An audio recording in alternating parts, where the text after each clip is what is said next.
اعوذ باللہ من الشیطان الرجیم، بسم اللہ الرحمن الرحیم۔ بخاری شریف جلد دوم، حدیث نمبر 1472۔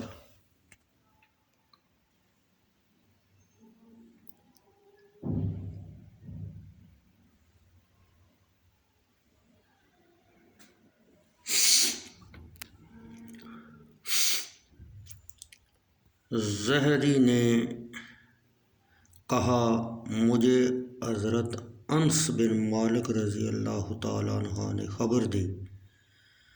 انہوں نے کہا جب اللہ عز و جل نے اپنے رسول صلی اللہ علیہ وسلم کو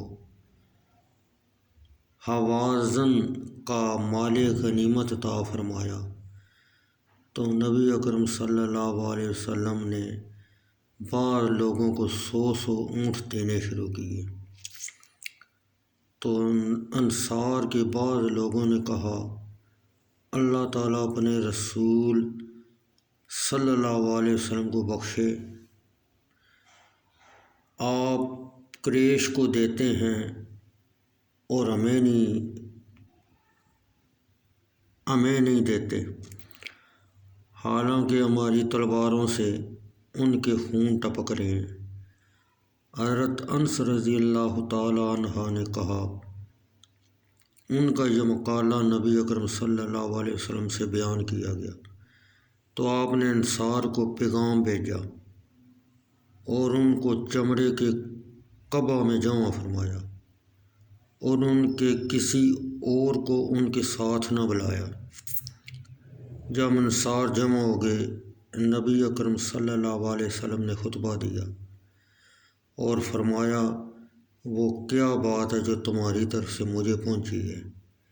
انصار کے علماء و شیخ نے عرض کیا، یا رسول اللہ صلی اللہ علیہ وسلم، ہمارے سرداروں نے کوئی بات نہیں کی اور ہم سے نوعمر نوجوانوں نے کہا ہے کہ اللہ عز و جل اپنے رسول اللہ صلی اللہ علیہ وسلم کو بخشے کہ آپ قریش کو عطا فرماتے ہیں اور ہمیں چھوڑ دیتے ہیں اور ہماری تلواروں سے ان کے خون ٹپک رہے ہیں۔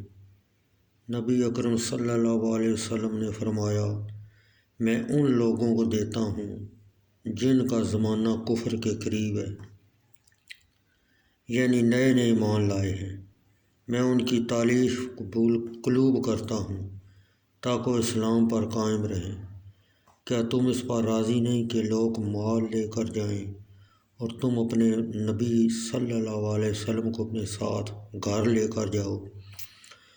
اللہ کی قسم، جو تم لے کر جاؤ گے اس سے بہتر ہے جو وہ لوگ لے کر جائیں گے۔